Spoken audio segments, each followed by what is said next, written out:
जय माँ बगलामुखी, जय माँ पीताम्बरा, जय श्री महाकाल।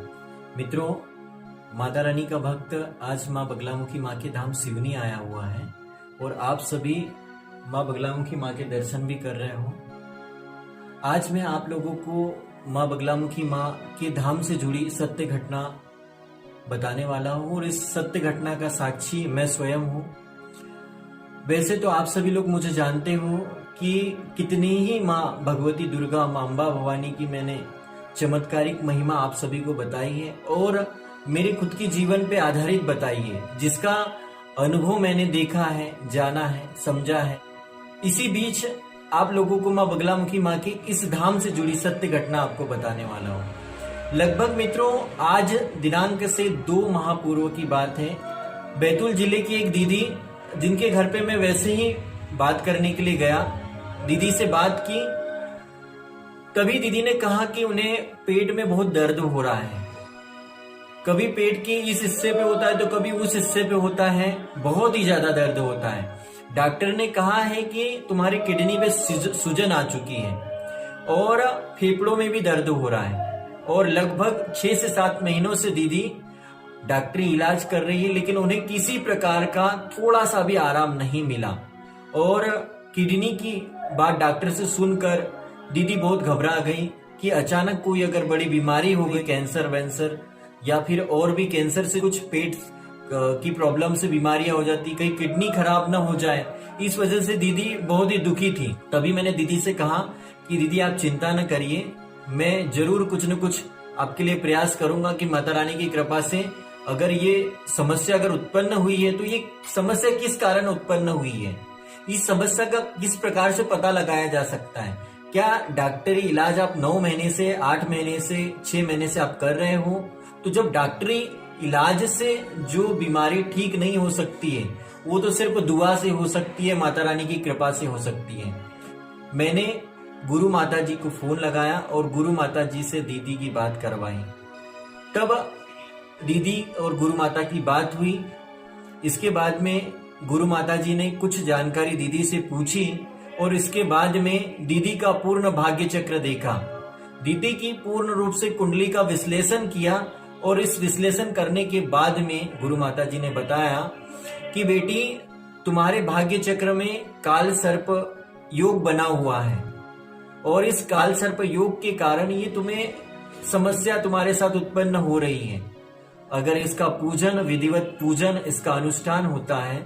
माता जी ने बताया कि बेटी, भाग्य चक्र में जो तुम्हारा तन भाव है, इसके ऊपर चंद्रमा के साथ केतु बैठा हुआ है और पति भाव पे राहु बैठा हुआ है। इसके कारण तुम्हारे जीवन में बहुत सारे संकट आ रहे हैं, तुम्हें शारीरिक कष्ट हो रहा है और इस कष्ट का निराकरण न होने के कारण तुम्हें बहुत ज्यादा तकलीफ होते ही जा रही है। लेकिन अगर काल सर्प दोष का अगर आपका पूजन होता है, काल सर्प दोष का अनुष्ठान अगर संपन्न होता है, तो तुम्हारे जीवन में सुख आ जाएंगे, इन दुखों का अंत हो जाएगा। जब भाग्य चक्र दीदी ने सुना तो इसके बाद परिवार में इसकी चर्चा हुई कि भाई ये काल सर्प दोष भाग्य चक्र में है तो इसका क्या किया जाए। और माता जी ने उन्हें एक रत्न भी पहनने की सलाह दी। तो मित्रों, ये लगभग 2 माह पूर्व की बात है जब माता जी ने दीदी की कुंडली का पूर्ण रूप से विश्लेषण किया और दीदी ने कहा कि रविन, मैं माता जी को तो नहीं जानती हूँ, लेकिन मैं तुमको जानती हूँ, तुम मेरे भाई हो और मेरा तुम पर पूर्ण विश्वास है। अगर आप कहते हो कि मैं ये अनुष्ठान कराऊं। मैंने कहा दीदी, मैं पूर्ण विश्वास दिलाता हूँ कि माता रानी का ये अनुष्ठान होने के बाद आपके जीवन में प्रकाश आएगा, आपके ये संकटों का अंत हो जाएगा। क्योंकि माता रानी की कृपा से मैं ज्योतिष पे विश्वास करता हूँ, माँ के अनुष्ठान पे विश्वास करता हूँ और उससे श्रद्धा और आस्था रखता हूँ माता रानी पे। निश्चित भाइयों, एक माह अनुष्ठान को लग गया। लगभग 21 दिनों का अनुष्ठान चला। माँ बगलामुखी धाम सिवनी में ही गुरु माता जी ने अनुष्ठान किया और अनुष्ठान करने के बाद दीदी, जीजाजी और उनका पूर्ण परिवार यहाँ पे अनुष्ठान करने के लिए आया।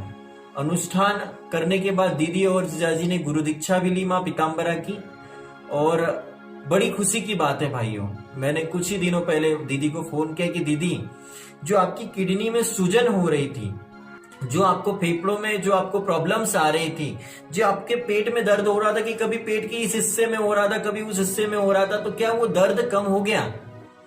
दीदी ने कहा कि रवि, मैं आपसे झूठ नहीं बोलूंगी, बिल्कुल माता रानी की कृपा से जो जो मुझे कष्ट हो रहे थे, जिसका पता ही नहीं चल रहा था, डॉक्टर उस बीमारी का पता ही नहीं लगा पा रहा था, वो दर्द पूर्ण रूप से गायब हो गया है। और मेरे जीवन में जो खुशियां आई हैं, इसके लिए मैं आपको बधाई देना चाहूंगी। तो मित्रों, मैं तो एक माध्यम था, ये सब करवाने वाली तो मां बगलामुखी मां है, ब्रह्मास्त्र विद्या मां है, जिसकी कृपा से, जिसकी आराधना से दीदी के जीवन में सुख आए, दुखों का अंत हुआ। और इसमें भी बड़ी कृपा तो उस मां की है जिन्होंने 21 दिनों तक मां की साधना की, मां का अनुष्ठान किया, मां का इतना स्मरण किया कि मां ने दुखी दीदी के जीवन में जो आए संकट थे, उनका निवारण हो सका उससे। मैं बहुत सारे माता रानी के भक्तों के बीच एक संदेश देना चाहूंगा।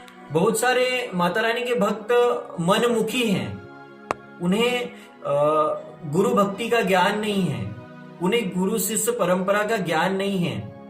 वो लोग, उन लोगों ने सत्य को तो नहीं जाना है, लेकिन वो सत्य के ऊपर बड़े बड़े सिद्धांत प्रकट करते रहते, बड़े बड़े उसके ऊपर लेख प्रकट करते रहते हैं कि आप उस माता के धाम चले जाओ, आपकी मनोकामना पूर्ण हो जाएंगे। आप उस माँ के धाम चले जाओ, उस माँ के पैर पड़ के ही आ जाओ, आपकी मनोकामना पूर्ण हो जाएंगी। मित्रों, मैं माता का भक्त होने के बाद 8 वर्षों से मुझे अनुभव है माँ की भक्ति का, माँ के साक्षात्कार का, माँ के चमत्कार का। मैंने यही देखा है, आप जब तक कर्म नहीं करोगे, आप जब तक माँ की उपासना नहीं करोगे, जब तक आप माँ की साधना नहीं करोगे, तब तक आपको कोई भी फल प्राप्त नहीं होगा। किसी एक छोटी सी मनोकामना की पूर्ति करना आसान है, लेकिन हमारे जीवन में पूर्ण रूप से सुखों का आगमन लाना बहुत मुश्किल है। अगर किसी व्यक्ति की शादी नहीं जुड़ रही है तो शादी जोड़ना बहुत आसान है, लेकिन शादी जोड़ने के बाद में, शादी के बाद हमारे संपूर्ण परिवार आपस में सामंजस्य स्थापित करके रहे और हमारे परिवार में खुशियां रहे, और शादी के बाद जो पुत्र भी आए हमारे परिवार में, वो भी एक दिव्य रूप में आए, दिव्य प्रकाश के रूप में आए हमारे परिवार में। उसके आगमन से हमारे परिवार में सदैव खुशियां रहे और हमारे उस शादी के बाद में हमारे माता पिता और हमारा परिवार सर्वरूप से सुखी रहे। तो भाइयों, मैं आप लोगों से यही कहना चाहूंगा कि माँ के अनुष्ठान में, माँ के पूजन में, माँ के आराधना में बड़ी शक्ति है। अगर कोई दिव्य दृष्टि प्राप्त संत महात्मा हमारे भाग्य चक्र से अवगत कराता है, तो हम कर्म करके उसमें सुधार करने का प्रयास करें। भगवान श्री राम स्वयं ही ईश्वर थे, वो ईश्वर का ही रूप था, लेकिन उन्हें भी गुरु की शरण में जाना पड़ा और गुरु के निर्देश से उन्हें भी साधना करना पड़ा। उन्होंने भी बहुत सारे पूजा अनुष्ठान किए। उन्होंने पितरों की मुक्ति के लिए कई बार पिंडदान किया। क्यों किया उन्होंने? गंगा जी के तट पे किया, नर्मदा जी के तट पे किया, उन्होंने ताप्ती जी के तट पे किया। इसका कारण है, हमारे पुराण शास्त्रों में लिखी जो कथाएं हैं उसमें पूर्ण सत्यता है, सिर्फ अमल करने की जरूरत है। तो माता रानी के भक्तों, ये कहानी आपको कैसे लगी जरूर बताइएगा। जय मां बगला।